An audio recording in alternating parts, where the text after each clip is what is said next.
All right, thanks, Pete. Welcome back. Let's get started with our second topic, and this is super connection to others. Think about when a person is in love, when they're in that romantic phase of a relationship, what's different about them? How is it that they walk? Kind of a spring in their step, right? How about when they talk? What's their posture like? Their face, their smile? Is there a sense of ease and a joyfulness about them? Yeah, they're kind of outgoing, they're energetic, they're really kind to others, they're very grateful. Now, how about the opposite of that? How about someone who's feeling like a victim? Somebody who's beaten down by negativity, either in the workplace or at home? How about if they're shy or inhibited? How about if they're intimidated or feel unworthy when they're around others? What do they look like? They appear withdrawn. They appear ashamed. They appear vulnerable. And it's really hard for someone in that state to be open, honest, to appear trustworthy, or to be trusting of others. And so if I ask you, which of those two would you most like to be? It's pretty obvious, right? But how do you get to that outgoing way of being if you're feeling the opposite? There's really three ways, and this is what's going to make an instantaneous shift for you, very quick to do any one of these three, and doing the three in combination are quite powerful. Number one, your physiology, your actual physical posture. Second is about the choices you make, the internal choices that you're making. And the third is about actually how you communicate, what external choices you make and the way that you interact with others. So let's look at each one of these three. The first is physiology. So I'm going to ask you to actually stand up and play along with me, if you would, please. Just stand up wherever you are and feel the balance, the weight of your hips over your feet. Notice how you're standing. Notice your shoulders. Now, what I'd like you to, the physiology I'd like you to get into is when you're feeling like a victim, when you feel like you're beaten down, when you're feeling sad or depressed.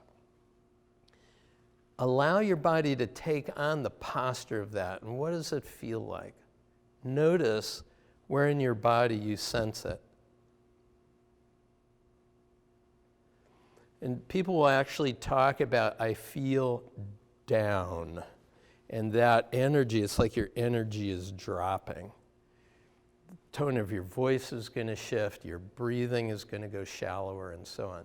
Now, shake it off. Shake your arms, shake your legs, pull your shoulders back a little bit, take a deep breath. And now imagine being in a state of outgoing excellence. You're being appreciated by other people. You're being loving and kind toward others.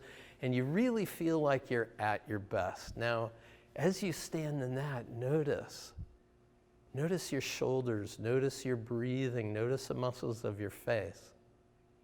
Do you feel that difference? Shift to depressed. Shift to excellent.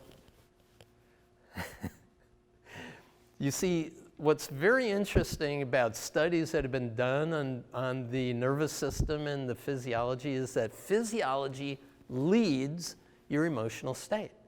That you can't be in that depressed state and say, oh, I feel fabulous, this is the greatest day of my life. And you can't be in that excellent state and say, wow, I really feel lousy today. Your physiology always leads your emotional state. All right, have a seat. Good job.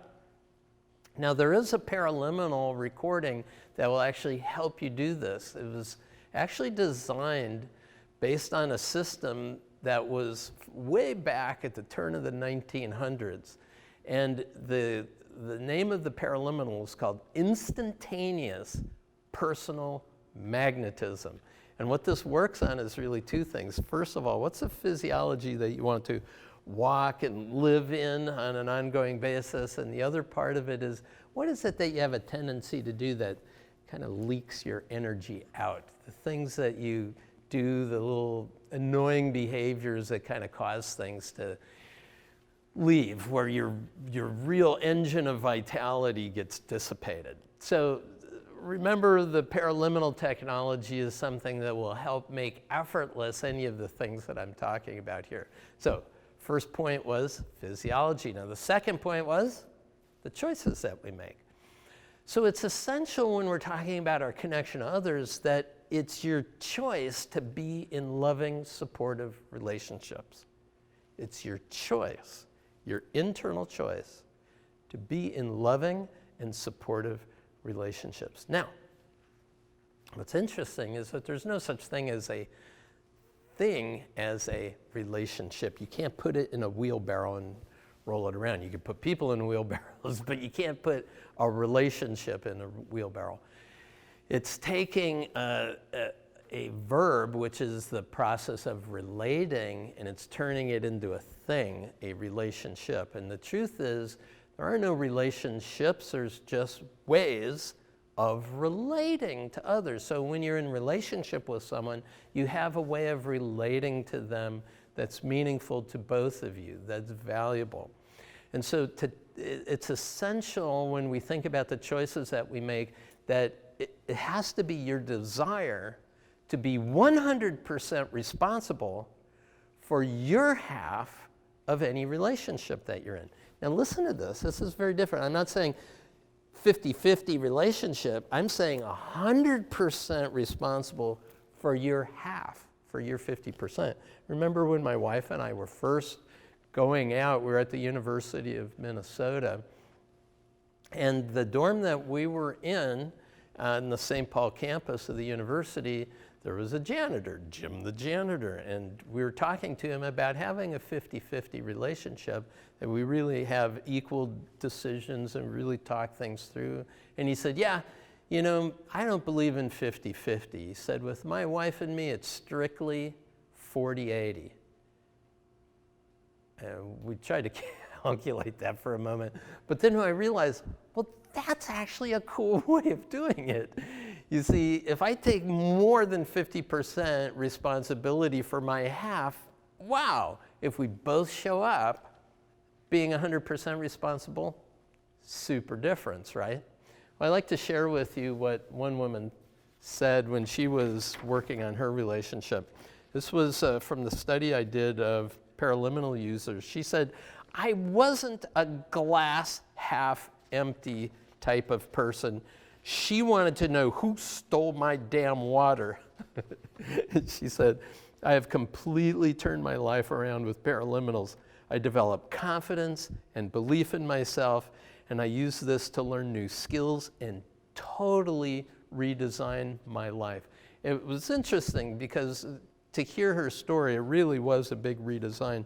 As a result of her connecting with her inner resources through personal development work and Paraliminals, she has enjoyed increased confidence, better leadership, doubling of her income, better marriage with her partner, better co-worker with the people she's working with, and improved energy, and the list goes on from there. So the concept behind this is when you're ready to really make that shift in the way in which you are with yourself and others, the resources are going to come forward to help you do exactly that. And it's important here, it doesn't matter if you've been intimidated or shy in the past, you can really take a step up and have what it is that you want. And the paraliminal that helps best with this is what we call the positive relationships paraliminal. And what's cool about the way this one works is it on one part of it, like we have it set in two parts, a session A and a session B. In session A, it's about confronting conflict. And in session B, it's about attracting to you the supportive relationships that will really help you get where you want to go. Now consider also that there are three perspectives that you can take whenever you're relating to another person. First perspective is, I'm looking at you through my eyes, aware of my physical body and the thoughts in my mind. That's first position. I'm aware of myself. Next way I could have a perspective is to switch it around. So now I'm taking your perspective looking at me. This is the idea of walking a mile in another person's shoes. It's the idea of getting on the other side of the table for the customer that I'm trying to serve, seeing my company from my customer's point of view. Am I really delivering a service that's of value to them? So in order to do that, I have to see what I'm doing from your perspective. So that's called other. So there's self, there's other. Now imagine a third perceptual position. If I could float up into the corner of the room and see you and me interacting with each other. So that's a third position, and it gives me a better sense of the context in which I'm interacting. And one of the ways to increase your ability to listen to someone uses this concept of perceptual position. First of all, be aware of yourself, the position of your hands and arms. Secondly, the person you're looking at, as you're listening to the words, notice their eyes and their hands and what they're doing with that. Now, if you maintain a simultaneous awareness of both yourself and the other in this way, you immediately get a bigger sense of the context, the surroundings in which the two of you are communicating. You're going to be a better listener. You're going to have a better connection with the person that you're working with. So this is the idea is of making a choice. We talked about physiology. We talked about the internal choice. Now I'd like to talk to you about how you communicate. So I've got a chart for you that I'd like to show you. It's a chart on positive influence. Now, this is going to look a little bit like the merging with the future one, and actually I have another one that's going to look a lot like it because the progression is very similar. The words just change. When you're in a relationship with another person, the reason you're in a relationship with them is that you have mutually beneficial reasons for being together. It's in both of your best interests to relate to each other. So specify what that is. Know in your mind, if you're working with a customer, if you're working with a coworker, if you're working with a family member, what is your mutually beneficial outcome, the mutually desired goal for being together? Secondly, look at your present state. Where are you right now? Don't worry about the history, unimportant. Where are you right now? And when you're with somebody, look at them, look at their face, look at their shoulders, look at their posture. If I'm talking to you like this, right? You can be aware of that present state. If I'm not looking at you in the eyes, that makes a difference, right? But look at the position of the shoulders, the physiology, the way a person is addressing you. What's their eyes look like? Are they glowering at you, or is their face relaxed? Is the muscle tone relaxed? Do they seem very present with you at that moment? Or are they distracted? I mean, even on a phone, when you're talking with somebody, you can tell when they're reading their mail, right? In terms of the way their voice isn't responding immediately when you're asking them a question and it's vague. You can tell when somebody has left the room, the lights are on, but nobody's home. You can tell right away. So be aware of the present state. Then, what do? It's called pacing, matching or mirroring. What we want to do is we want to get a connection to the way the other person is actually moving and responding nonverbally. So, for example, the voice. What's their voice doing? Is it high? Is it loud? Is it quiet? Is it soft? Is it slow? Is it fast? Notice the way the voice is working. How about gestures? How about movements? How about posture? If a person's got their arms folded and they're looking away, do the same. You could kind of look away and fold your arms as well. Do something similar. You're matching. You're becoming like a mirror to them. You don't want to mock them, but you want to get into a similar stance. So if a person's facing you like this, then you face them like that. If a person is turned slightly sideways and the weight is on one of the hips, go ahead and do that. And as a result of doing that, now your physiology is matching, and there's something in your brain that fires off. They're called mirror neurons. My neurons are firing off just like your neurons the exact same moment, and that develops something called empathy. It's what scientists now believe is the basis of all civilization. Our ability to understand and communicate with each other starts at the level of our own neurology, our own brains. So pacing puts you in to that. Now, you've probably heard the idea that you've got to step into another person's world in order to really understand them. In a way, what we're saying here is, yes, you're entering their world, but you're wiping your feet before you go in, right?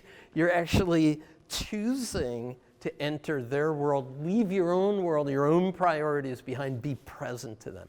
Now, when you are fully present, matching, mirroring, voice qualities, body gestures, and so on, then what you can do is you can then lead toward the desired outcome that you're both interested in. How? Well, you can modify what you're communicating. You can offer an idea, change your body posture to shift towards something else, and you'll immediately get feedback. Did they follow your lead? If they didn't, then there's something else that you have to match or mirror, something else that's requiring some pacing. And then, if they do follow your lead, now you're in something called rapport. It's a deep and a non-conscious affinity that you've developed with that individual. And what's neat about this is when you're in rapport, the truth is you're both going to the same outcome that you mutually desire. And who's leading who doesn't really matter.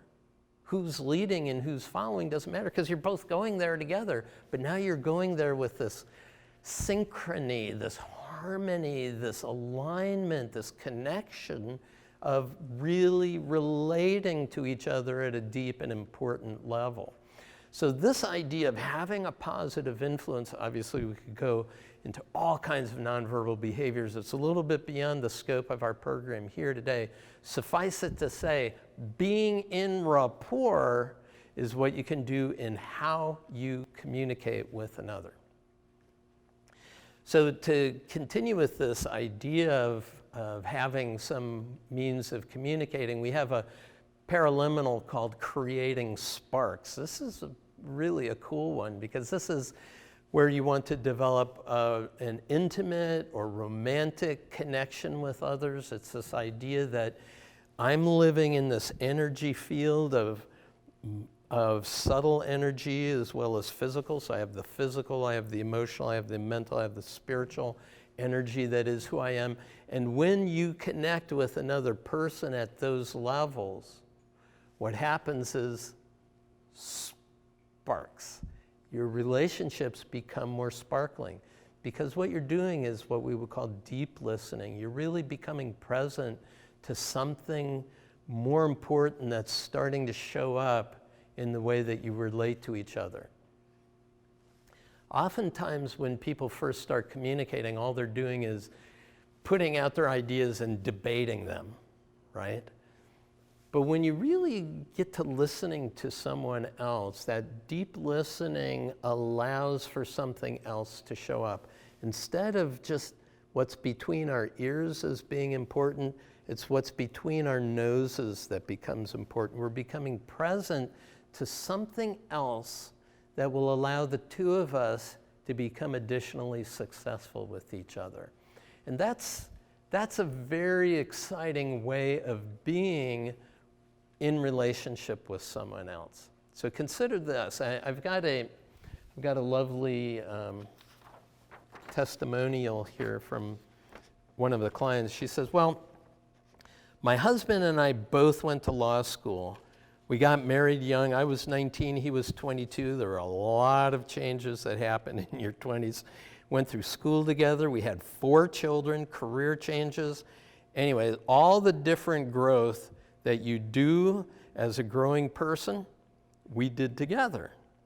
And so with that, as people change, your relationships change too. And there were times where all of these emotional things going on in every relationship, sometimes your thoughts aren't always super positive. So it's great to have something that I can do personally, that I can play it, and I love the exercise where it's private. I can put on this paraliminal and have my own learning experience, she's saying.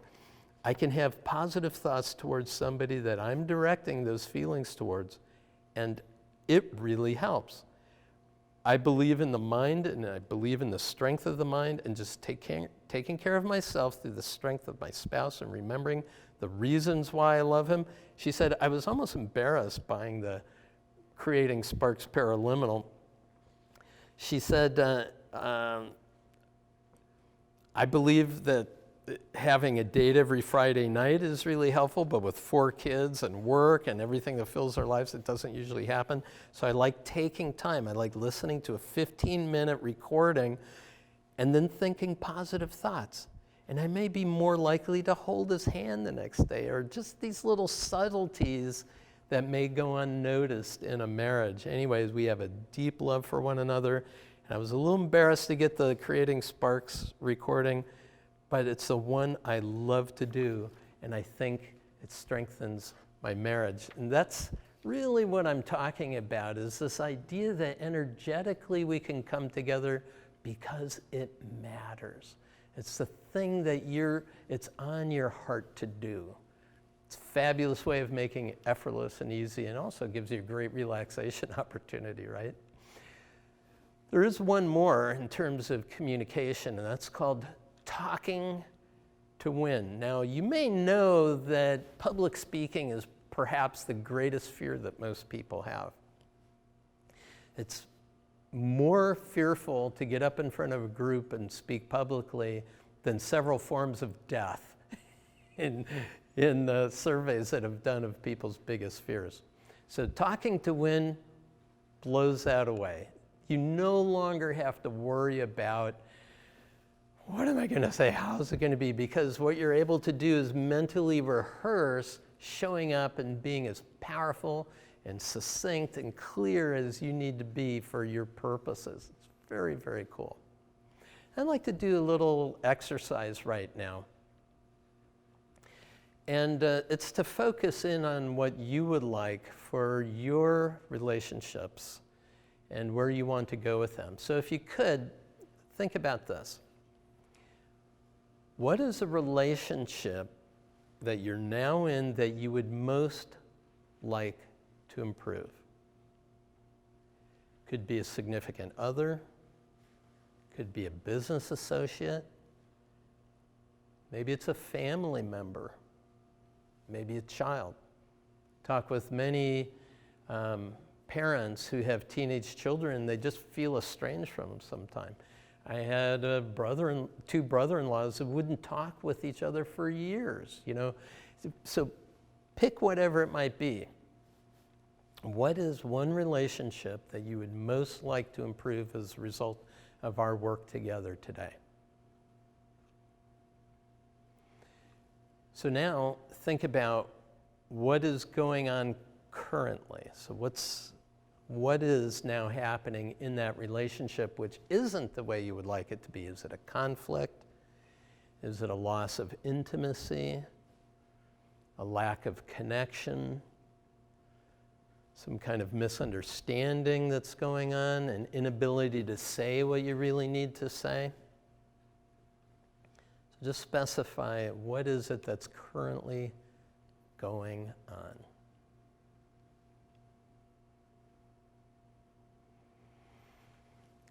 All right, now to build a new habit of relating, essentially what we have to do is we have to come back to this model of, where we're headed to. So think about what is the mutually beneficial outcome for relating to this person. Mutually beneficial. I know there's a benefit to you, but how would it be of benefit to them as well? What is the mutually beneficial or desired outcome for being in relationship to this person?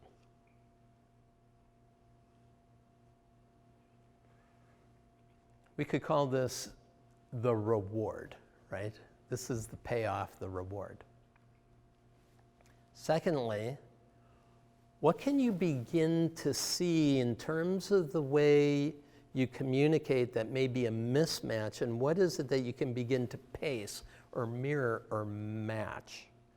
For example, if the person's a blamer and they have a tendency to point their fingers and get really loud, are you now going to start pointing your finger at that person and get really loud? Not so much. But if they have a tendency to go like this a lot, then you could say, this is really important to you. I can see that this is important. You don't have to have the same. You can modify it slightly, but you come up to a certain level of energy to start in that relationship with the person. Is always, I don't know. Essentially what you can do, instead of coming in and asking a question like this, you could say, I don't really know what's happening for you right now. And so you begin to match or mirror some of the qualities of the way in which this person is communicating. Next question is, what would you need to modify in order to begin leading in the direction of where you want to go?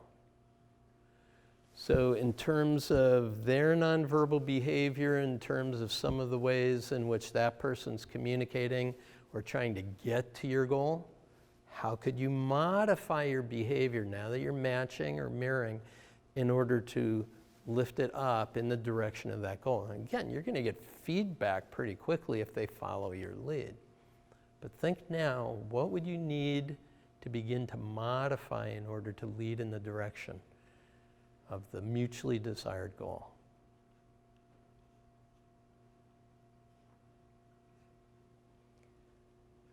We could think of this matching and this leading, this pacing and leading as being a routine that you can enter. So we've got a reward, right? That's the goal. And we've got a routine, something that we can do now. The final question is, think of a time in which this can happen. A time coming up soon in which you'll have an opportunity to communicate with this person and actually shift the way things go.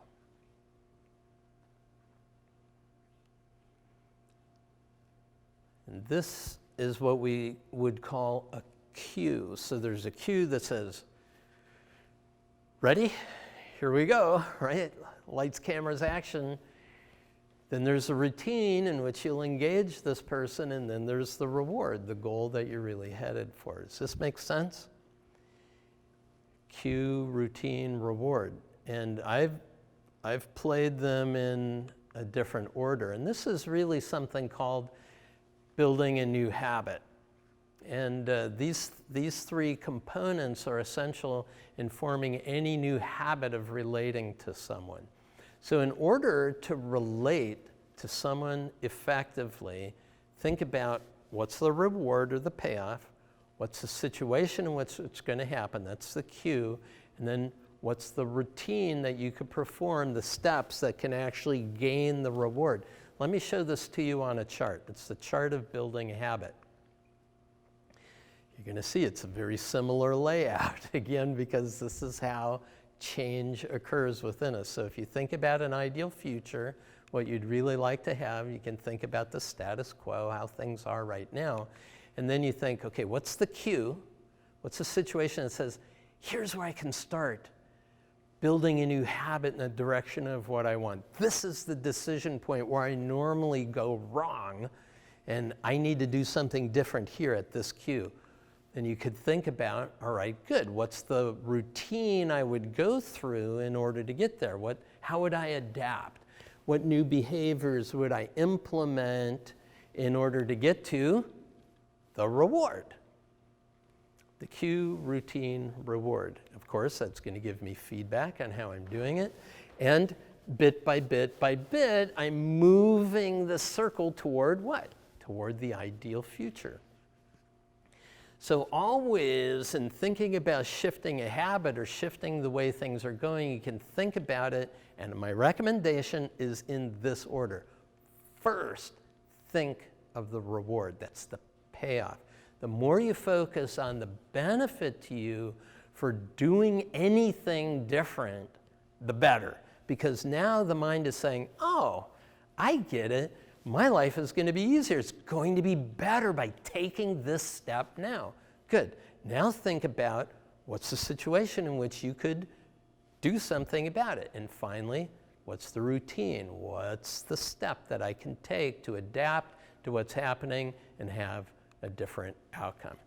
Now again, to kind of review what we've been playing with here in our connection to others, to make all of this effortless, the paraliminals that we can focus on, instantaneous personal magnetism. That's working with your physiology, this now moment. Make sure that the vitality and the energy that you are is always available and present to you, especially when relating to others. Secondly, positive relationships.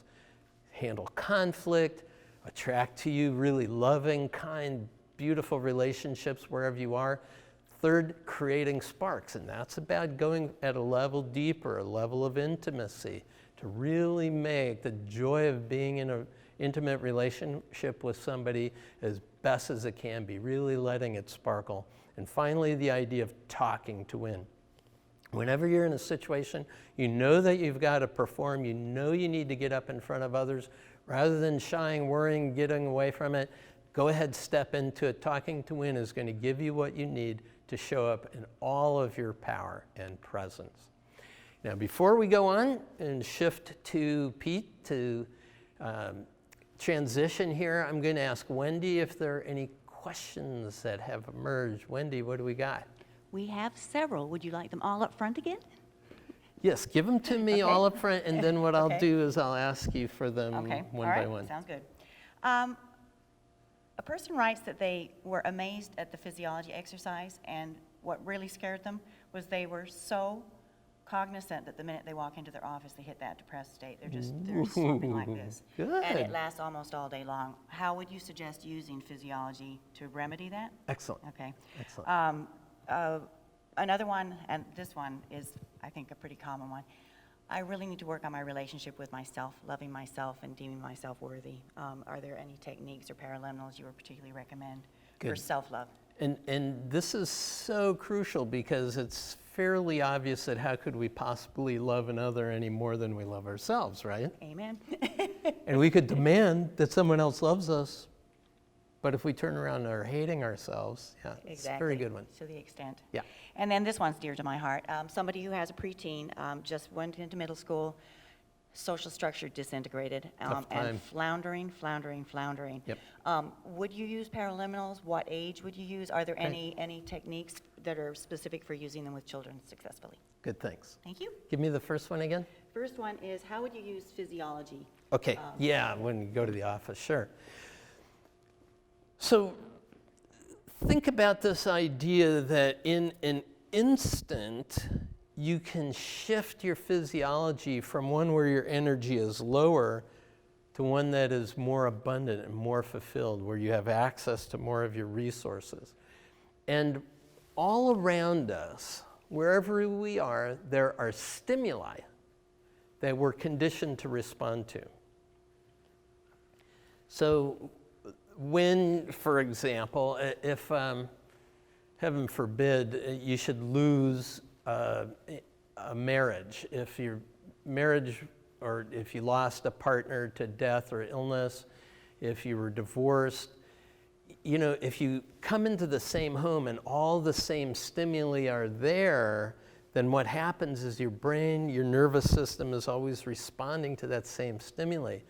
And so people in the field of really helping people recover for something like that, it's like put in your environment those objects, those images, those signals that will trigger a happier time, a happier place for you to be able to enter on an ongoing basis. Now, if you have a toxic work environment and you've got to be at your best within that level of toxicity, there are ways to actually cue around you. I've worked with salespeople, for example, they had to dial for dollars all day long, and there are a lot of things that we did to help them set up that work environment so that when they get on the phone, they are 100% there, very present, very resourceful. So we never allowed them to use that phone to make personal calls. That was purely their pipeline to the infinite wealth of the world economy. And they didn't handle problems on the phone. They only handled connection with customers. So these are the sorts of things that you can start to set up. What would be a good symbol that would remind you so that when you saw it next to your phone, next to your computer, next to your desk, that when you saw it would remind you to take a breath, to calm your nervous system, let your shoulders drop a little bit, get that relaxation and smile on your face. Notice your breath, because all of these things calm us. They all put us into a state which is more resourceful.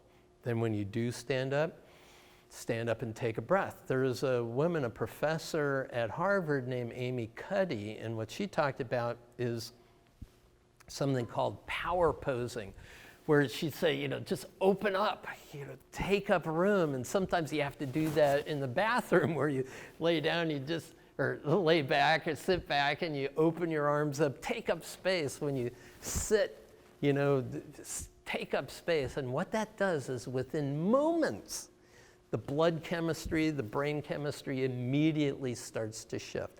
This is quite powerful. So realize that it has a lasting effect, and if it diminishes, it takes nothing to get it right back. So play the scenario. You're in a physiology of excellence, you're having a great day, you get to the office, you open up the door, you can feel your physiology crashing. Open up, take a deep breath in, change the way your face is, and what happens is, this is an important concept, especially about mirror neurons, the mirror neurons that I was talking about earlier. If I see you going like this, and when I say, hi, how are you doing today? And they, fine. My reaction is going to be to your physiology. And we're in a loop together.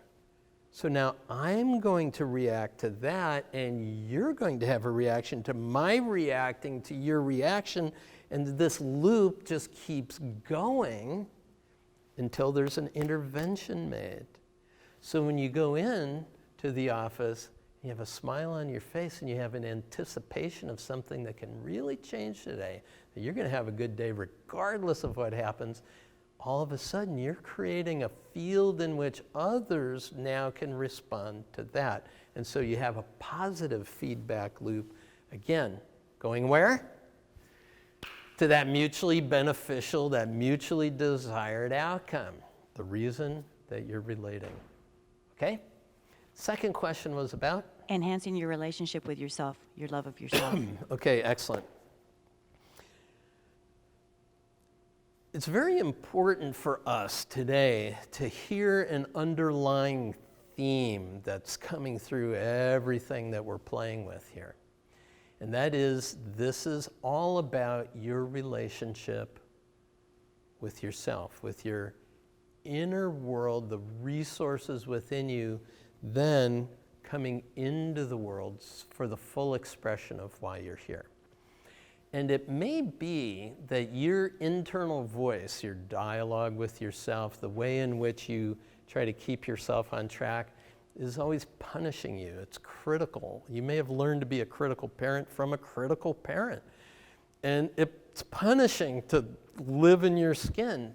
That shift has to occur. You have to move from anger and fear and resentment to a place of joy, a sense of contentment, a feeling of gratitude and kindness and forgiveness.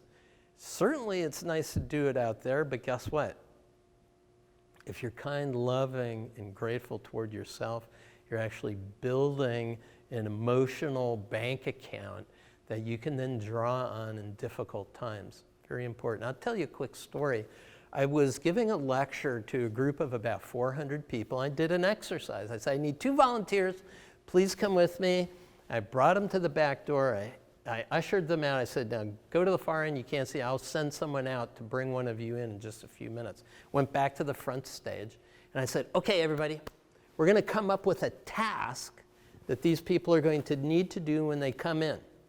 And I'm going to ring a bell to give them a signal. So what task would you have them do? And we agreed first was to come up to the water service here at the front and pour a glass of water. And the next task would be, okay, come up to this flip chart and flip the page on the flip chart. Great, okay, we decided, brought the first person. I said, now stop back there before you come to the stage. I want to tell you, there's a task for you to do. And it's in this room somewhere. You don't know where it is, but we do. And I'm going to ring the bell. For you, I'm going to ring the bell every time you do something wrong. Go ahead, do it. So they took a turn this way, rang the bell, they went the wrong way. Took a turn that way, rang the bell, they went the wrong way. Started walking forward, no bell, because that's basically what I wanted them to do. They got to the stage, they walk up to the stage, they walk past the water service. Ding-ding-ding-ding. Walk past the water service the other way. Ding-ding-ding-ding-ding. Stood in front of the water service, picked up a glass, set it down, didn't know what to do. Started walking away, ding-ding-ding-ding. Walking away, ding-ding-ding. Stood there. Didn't know what to do. So I said, great, now we'll bring somebody else. Right. Person came to the back of the auditorium and says, wait right there. I'm going to ring the bell for you to perform a task in here, and I'm going to ring the bell every time you do something right. Guess what? Ring, ring, ring, ring, ring, ring, ring, ring, ring. Walked up to the stage, ring, ring, walked up to the flip chart, ring, ring, ring, flipped the flip chart, done. Seriously, that fast. It was completely bizarre. Everybody in the room said, bull, this wasn't real. This was a total setup, complete fake. I said, seriously, this is the only difference. When you relate to yourself, constantly ringing the bell when you're doing something wrong, it stops you dead in your tracks. You can't be creative. You can't try new things. You can't feel good about yourself. But every time you say, nice job, good going, that was it. You're getting there. Very good. Super job. Warmer, warmer, warmer. Hotter, hotter, hotter. Yay! Woohoo! So that is about the nuts and bolts of it. If you're going to be in a relationship with someone else, consider this idea with your verbal and nonverbal behavior. Really send that positive message to them. Send that sense of love and appreciation outward, that sense of kindness, that sense of being willing to be present to them. Let the noise inside of you disperse for a little while and be present to another person. And of course, paraliminals are going to help you develop exactly that. Now, the third question was about a junior high school social situation. And the question really is, at what age can we start listening to these? I actually have a photo of my wife pregnant with our third child with a pair of headphones on her abdomen. So our third son, Scott, actually listened to Paraliminals in the womb.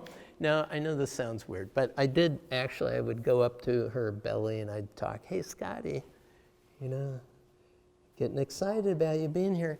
And when he was born, they had to intubate his lungs. They had to put a tube down his throat and pull some fluids out. Freaked out. And they put him out in the hallway under the incubator lights. I went out to see him. I said, Scotty, it's okay, it's your dad. And he had been wailing, crying, screaming, and he immediately stopped and turned and looked right at me. Astounding. Now, neonatal philosophy believed that wasn't even possible, but it was so dramatic, and I actually had a video camera in hand when it was going on. Astounding to see that sort of thing occur. So realize that we have a very deep connection at a very early time to abundant resources that are within us. And what I would do with my children as they were growing up is I would use the very shortest of any of our paraliminals, and it was called the 10-minute supercharger. And if they wore headphones, I'd always make sure that I took them off, because when they're in bed, we didn't want them to tangle up in the wire. Or you could place a stereo player at the head of their bed, so it's just allowing the sound to wash over them that way. And then you can get the player out of there after they've fallen asleep. But at a very young age, we could do that, even from infancy. And playing those sleep learning tracks, very good. But usually, I think it's kind of around age 7, 8, is the time when a child is really interested in putting on the headphones and listening to a full session of 20 minutes or so. And they've got the sophistication to do that as well. For students, there's a couple that I really recommend all the time, and that's the Personal Genius and the Memory Supercharger. I'll talk about those a little later on in today's session. But when it comes to a person and their relationship with others, I think you could do the self-esteem supercharger, help them really feel good about themselves. If they have to give a presentation, the memory supercharger, talking to win. In terms of conflict in relationships, positive relationships, phenomenal. And because children are so open, you're going to find that these have a really fast effect on their world. So we're going to pause here for now to turn you back to Pete so he can share a few things with you. And when you see me again, we're going to get started on super results. And this is really about an orientation toward a fabulous life and career power. So think about it. Are you ready to have a significant breakthrough in the results that you're achieving? We'll see you in just a bit.